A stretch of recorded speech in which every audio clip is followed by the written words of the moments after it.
Hello everyone, कैसे हो आप सब। आज मैं लेकर के आ गया हूँ आप लोगों के लिए टेंजेंट एंड नॉर्मल का लेक्चर नंबर 2। अगर पिछले लेक्चर में हमने इसका रेट मेजरमेंट डिस्कस कर लिया था और आज हम जानेंगे टेंजेंट और नॉर्मल के बारे में। आज का यार मोस्ट ऑफ द टाइम हम डिस्कस ही करेंगे इस टॉपिक के बारे में। तो जैसा कि नाम है टेंजेंट एंड नॉर्मल, तो इसमें सबसे पहले हम टेंजेंट और नॉर्मल के ही बारे में जानेंगे कि टेंजेंट क्या होता है, नॉर्मल क्या होता है। ठीक है, तो जब टेंजेंट की बात करें तो टेंजेंट आपने पहले भी पढ़ा होगा क्या होता है। एकदम सीधे और आसान भाषा में अगर हम बात करें टेंजेंट की, तो टेंजेंट मतलब कि एक स्ट्रेट लाइन, एक ऐसा स्ट्रेट लाइन जो किसी कर्व से सिर्फ एक पॉइंट से पास हो रहा हो। मतलब कि कोई कर्व है, वो उसके किसी सिर्फ एक पॉइंट से टच करता हुआ पास हो रहा हो, उस लाइन को हम टेंजेंट लाइन कहते हैं। जैसे मान लेते हैं कोई कर्व है, एक लाइन है जो इस तरीके से पास हो रहा है। ठीक है, ये किसी एक पॉइंट पे, मान लेते हैं कोई पॉइंट पी, इस पॉइंट पी से ये स्ट्रेट लाइन पास हो रहा है, तो इस स्ट्रेट लाइन को हम क्या कहेंगे, टेंजेंट लाइन। ठीक है, अच्छा तो क्या हम इसको टेंजेंट कहेंगे? ये मान लेते हैं कोई पॉइंट पी है, ये पॉइंट क्यू, क्या हम इसको टेंजेंट कहेंगे? नहीं। क्यों? क्योंकि ये दो पॉइंट से पास कर रहा है। टेंजेंट उसको कहते हैं जो सिर्फ एक पॉइंट से ही पास करता है, जो सिर्फ कर्व को एक पॉइंट पे मीट करता है। जैसे आपने सर्कल में भी टेंजेंट पढ़ा होगा, तो उसमें क्या था, इस तरीके से हम टेंजेंट को बताते थे कि जो सर्कल को एक पॉइंट से पास करता हुआ जाए, उसको कहते हैं टेंजेंट। अच्छा, इसको क्या कहते थे पता है? इसको कहते थे सिकेंट, SECANT। इसको कहते थे सिकेंट। सिकेंट किसको कहते हैं? जो किसी कर्व को दो पॉइंट पे इस तरह से टच कर रहा हो, इंटरसेक्ट कर रहा हो। ठीक है, सेकेंड वो होता है जो किसी कर्व को इस तरह से दो पॉइंट पे मीट कर रहा हो, meeting at 2 points is called second. अच्छा, अगर मुझे ये बताओ, अगर मुझे इस Q से P पे आना हो, इस पॉइंट Q से इस पॉइंट P पे आना हो, तो कैसे आएंगे? हम क्या करेंगे, इस पॉइंट P को फिक्स रखते हुए Q को कम करते जाएंगे, Q को कम करते जाएंगे। जैसे Q अभी यहाँ पे है, कुछ समय बाद ये कुछ ऐसा बन जाएगा, फिर ऐसा, फिर ऐसा। यार ऐसे करते करते करते करते एक समय पे ये जो लाइन था, जिसको हम सेकेंड कह रहे थे, वो सीधा सीधा P से ऐसे क्रॉस करेगा, मतलब पास करेगा। इस केस में क्या हो जाएगा यार, ये लाइन सेकेंड से टेंजेंट बन गया। समझ में आया ये क्या हो रहा था यहाँ पे? इस तरह से कम होते होते होते होते होते एक पॉइंट आया जब ये पूरा लाइन टेंजेंट बन गया। सेकेंड जो था वो टेंजेंट बन गया कम होते होते। तो क्या यार हम टेंजेंट को ये कह सकते हैं, tangent is the limiting case of second. Tangent को हम ऐसे भी डिफाइन करते हैं, tangent is the limiting case of second. और हम टेंजेंट को और क्या कह सकते हैं, द स्ट्रेट लाइन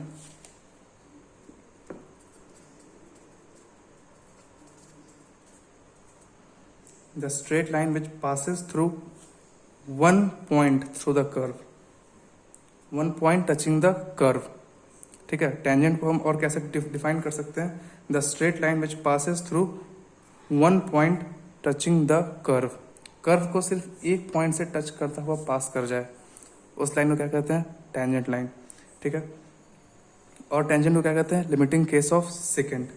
ठीक है, तो टेंजेंट के बारे में हमने क्या जाना कि जो स्ट्रेट लाइन किसी कर्व से सिर्फ एक पॉइंट से टच करता हुआ जा रहा है, सिर्फ एक पॉइंट पे मीट कर रहा है, उसको हम टेंजेंट कहेंगे।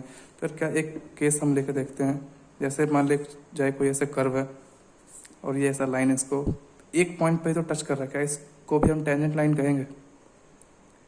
क्या इस लाइन को हम टेंजेंट लाइन कह सकते हैं? नहीं, इस लाइन को हम टेंजेंट नहीं कहेंगे। क्यों? क्योंकि ये एक तरह से इसको इंटरसेक्ट कर रहा है, काट रहा है, इस पर मीट नहीं कर रहा है। इसको हमने क्या कहा था, जो इस पॉइंट से पास करे, जो किसी एक पॉइंट से पास करे, उस लाइन को टेंजेंट कहते हैं। यहाँ पे क्या हो रहा है, ये इसको काट रहा है।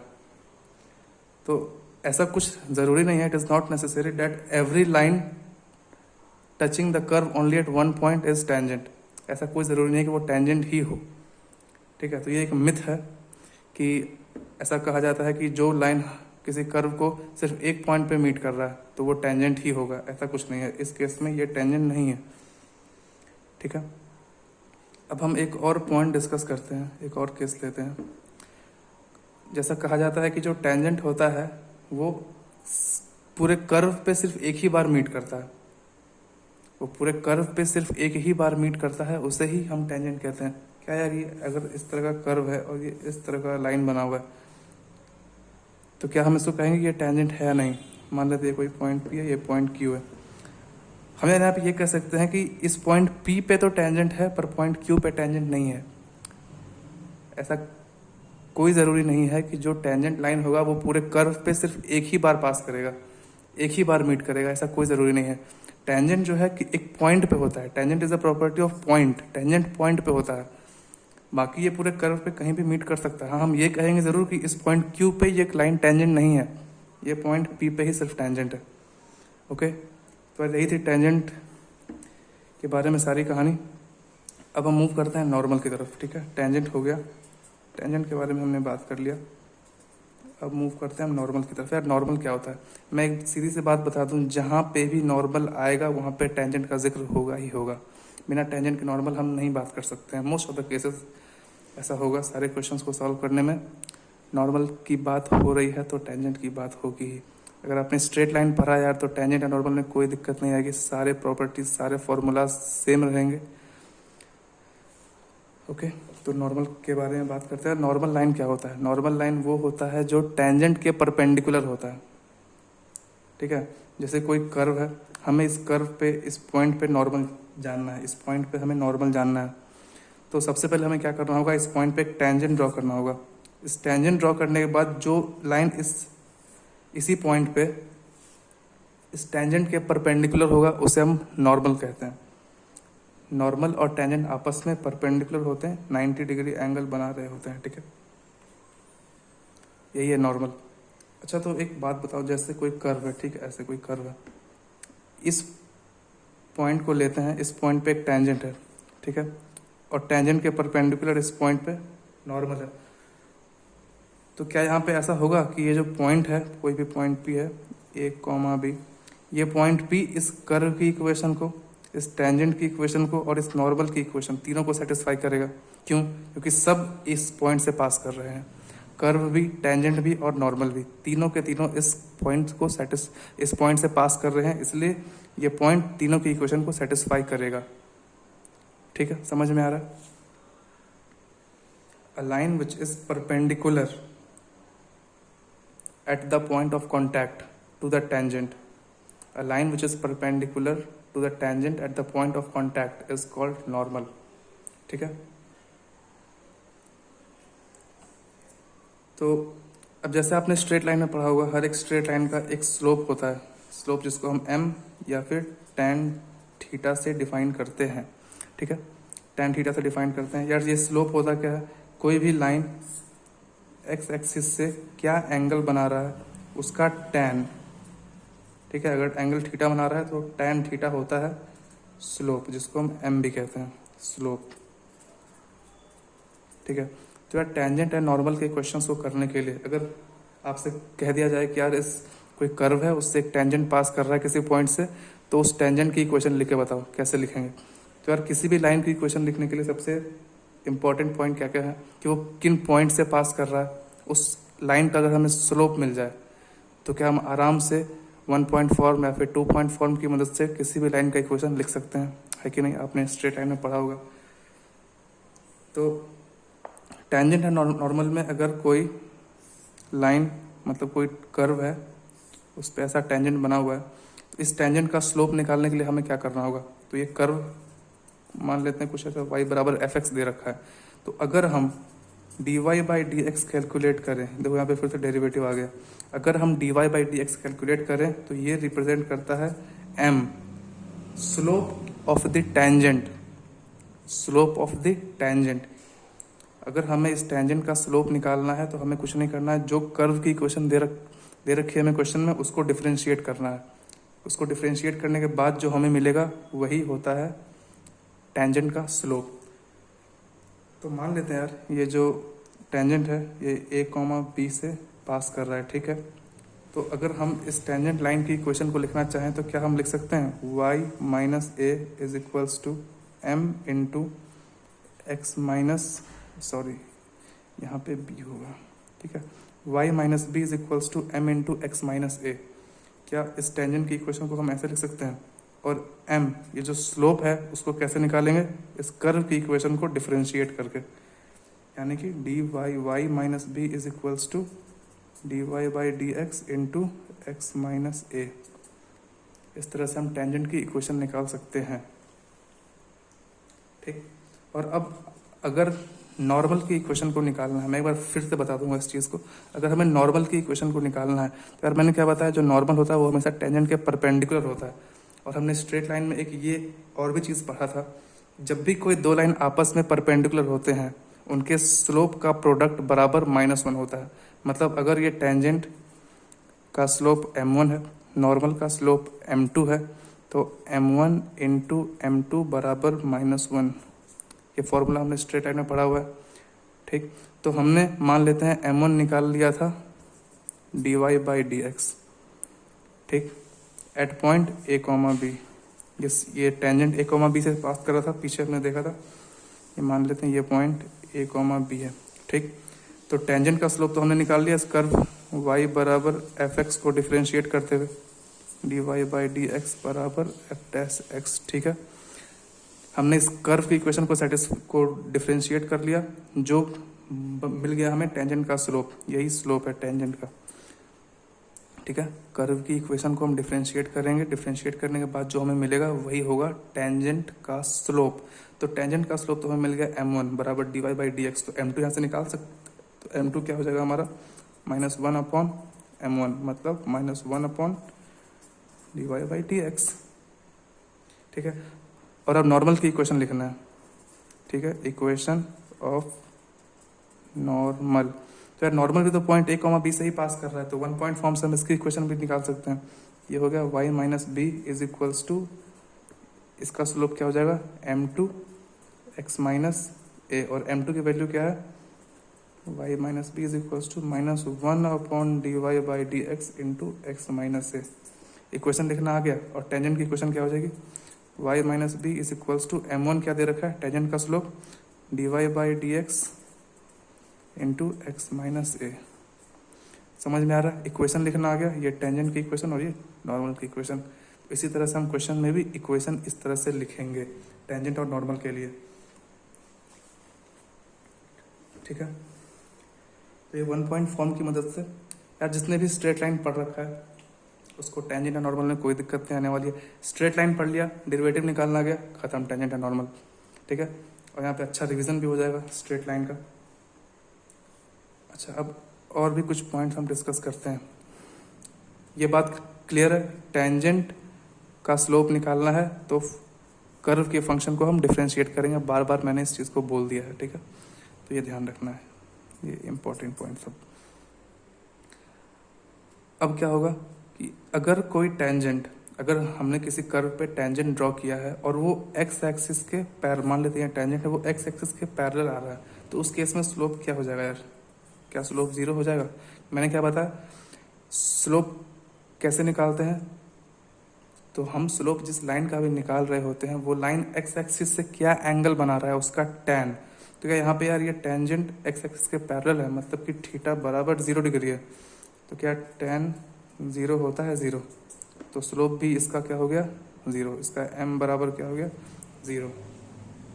अब इन केस, अगर किसी केस में हमने जो कर्व पे टेंजेंट ड्रॉ किया है वो y एक्सिस के पैरेलल आ रहा है, तो इसमें क्या हो गया यार, एक्स एक्सिस के साथ इसका एंगल बन रहा है 90 डिग्री, एक्स एक्सिस है, तो इस लाइन का एक्स एक्सिस के साथ एंगल क्या बन रहा है 90 डिग्री। तो इसका m यानी स्लोप निकालने के लिए हमें क्या करना होगा, उस 90 डिग्री का tan जो कि होता है इन्फिनिटी।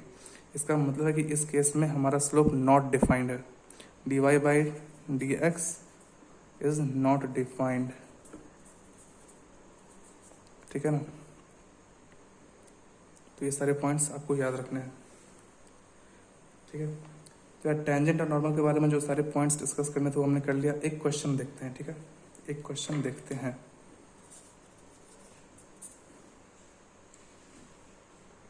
हमें एक find the equation of tangent, वही बात है यार, इक्वेशन निकालना होगा आपको हर जगह। Find the equation of tangent curve दे रखा है आपको, कर्व की जो मैंने कर्व के बारे में डिस्कस किया हर जगह, तो कर्व की जो इक्वेशन है वो है y बराबर x cube minus one into x minus two. एक बहुत ही बेहतरीन सवाल है। एट द पॉइंट, उस पॉइंट पे निकालना है where the curve cuts the x axis. ठीक है, कट्स द एक्स एक्सिस। ठीक है, ये सब क्वेश्चन को सॉल्व करना है। इस क्वेश्चन में क्या लिखा है, find the equation of tangent. हमें सबसे पहले टेंजेंट की इक्वेशन निकालनी है। कौन से कर्व पे, ये कर्व की इक्वेशन दे रखी है। कहाँ पे, at the point where the curve cuts the x axis. तो यार एक्स एक्सिस पे जब भी कर्व कट करेगा तो हम पॉइंट निकाल सकते हैं कि किस पॉइंट पे डिस्कस करेगा, मतलब किस पॉइंट पे कट करेगा। जैसे कोई कर्व एक्स एक्सिस पे काट रहा है तो एक्स एक्सिस पे क्या वाई हमेशा जीरो रहता है और किसी भी x1 पे काट रहा होगा। ठीक है, कोई भी कर्व अगर एक्स एक्सिस पे काट रहा है तो क्या उस पे y कोऑर्डिनेट हमेशा जीरो होगा। जी हाँ, x1 हमने कोई भी मान लिया है। तो अब x1 को फाइंड करने की प्रक्रिया चालू की जाए। सबसे पहला स्टेप हम यही लेंगे। यार ये हमें जो कर्व की इक्वेशन दे रखी है y बराबर x cube minus one into x minus to, उसमें y की वैल्यू हम जीरो पुट कर सकते हैं, जीरो पुट कर दिया। x की वैल्यू हम x1 पुट कर सकते हैं, कर दिया। ठीक है, एक पेज खत्म है, नेक्स्ट पेज चलते हैं।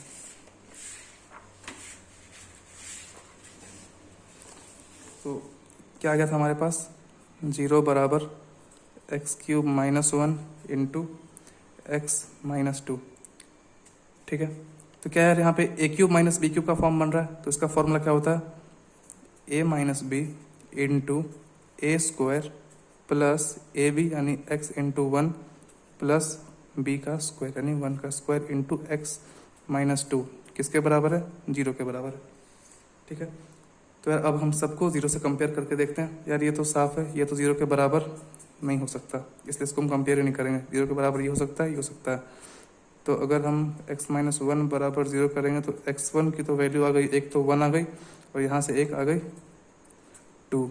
ठीक है, तो कर्व जिस पॉइंट पे कट कर रहा है वो एक तो हो गया 1,0 और एक हो गया 2,0। ठीक है, इन दोनों पॉइंट पे हमें टेंजेंट की इक्वेशन निकालनी है। तो टेंजेंट की इक्वेशन के लिए हमें पॉइंट तो मिल गया, किस पॉइंट से टेंजेंट पास कर रहा है। अब हमें चाहिए उसका स्लोप। तो स्लोप के लिए क्या करेंगे हम, कर्व की इक्वेशन को डिफ्रेंशिएट। वो क्या था, y बराबर x cube minus one into x minus to. इसको डिफ्रेंशिएट कर देंगे तो क्या हम टेंजेंट लाइन का स्लोप निकाल लेंगे। ज़रूर, इसको डिफ्रेंशिएट करके देखते हैं। तो इसको डिफ्रेंशिएट करेंगे, इसको एज इट इज, अब इसको एज इट इज रख के इसको डिफ्रेंशिएट करेंगे तो वन। ठीक है, यहाँ से आपने स्लोप निकाल लिया। स्लोप में आप वन या फिर टू की वैल्यू पुट कर सकते हैं जिस लाइन पे आप टेंजेंट कैलकुलेट कर रहे हैं। जैसे हम मानते हैं 1,0 पे हम खुद, मतलब यहाँ पे मैं खुद कर देता हूँ, आप 2,0 पे निकालेंगे। ठीक है, 1,0 पॉइंट पे हम टेंजेंट निकाल रहे हैं तो x की वैल्यू हम वहाँ पे वन पुट कर सकते हैं। ये हो गया 3 minus one, 2 into one minus two minus one plus यहाँ पे तो 1 माइनस वन जीरो ही हो गया। तो यहाँ पे हमारा m निकल के आ गया -2। तो इस पर टेंजेंट की इक्वेशन लिखी जाए, 5 माइनस जीरो बराबर m क्या है, -2 x माइनस वन आ गया। इसको आप मल्टीप्लाई खुद कर सकते हैं, ये आ गया इक्वेशन ऑफ टेंजेंट। इसी तरह से आप सेम 2,0 पे निकालेंगे। पॉइंट दे रखा है, स्लोप हमने निकाल लिया। स्लोप की इक्वेशन में हम इस पॉइंट को रख सकते हैं, यहाँ से स्लोप निकाल लेंगे, उसके बाद पॉइंट फॉर्म से टेंजेंट की इक्वेशन लिख लेंगे। ठीक है, समझ में आ गया। इस क्वेश्चन को आप वापस से खुद से ट्राई करें, तब तक हम आगे बढ़ते हैं। यार एक और क्वेश्चन लेंगे, एक और क्वेश्चन लेके उसके बाद एक और टॉपिक डिस्कस करेंगे। क्वेश्चन है, इस बार हम निकालते हैं नॉर्मल की equation. Find the equation of normal. ठीक है, इक्वेशन की नॉर्मल हम निकालेंगे। कर्व दे रखा है y बराबर x plus sine x into cos x at x बराबर पाई बाई टू। ठीक है, तो क्वेश्चन में क्या कहा, find the equation of normal, equation की नॉर्मल निकालो, किस कर्व पे, इस कर्व पे, किस पॉइंट पे, इस पॉइंट पे। सब कुछ क्लियर है, निकाल सकते हैं, तरीका पता है। ठीक है, सॉल्यूशन देखते हैं यार।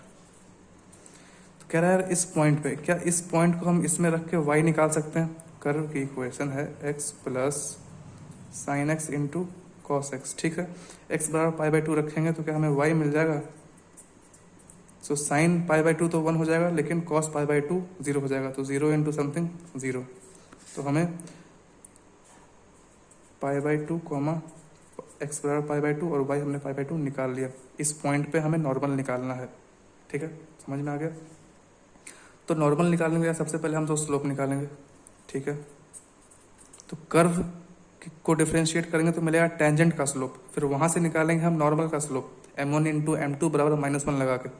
ठीक, तो इसको डिफ्रेंशिएट करें तो ये हो गया 1 प्लस ये तो हो जाएगा, पहले साइन को डिफ्रेंशिएट करें तो कॉस हो जाएगा, cos square x minus sine को कॉस को डिफ्रेंशिएट करेंगे तो माइनस साइन और into sine minus sine square x. X बराबर पाई बाई 2 हम पुट कर सकते हैं, 1 बराबर plus cos square pi by 2 तो हो गया 0 minus sine square pi by 2 हो गया 1, तो 1 माइनस 1 का टेंजेंट का जो स्लोप है वो निकल के आ गया 0, क्योंकि कर्व को हमने डिफ्रेंशिएट किया तो हमें टेंजेंट का स्लोप मिलता है। पर टेंजेंट का तो स्लोप आ गया है 0 इंटू m2 बराबर -1, तो क्या नॉर्मल का स्लोप हमें मिल गया इन्फिनिटी, मतलब नॉर्मल का स्लोप डिफाइंड नहीं है। तो फिर भाई हम इक्वेशन लिखने की कोशिश करते हैं। ये पॉइंट दे रखा है, 1 पॉइंट फॉर्म से हमने नॉर्मल की इक्वेशन को लिखना चालू कर दिया है। तो y माइनस y1 बराबर m क्या है, इन्फिनिटी x माइनस x1।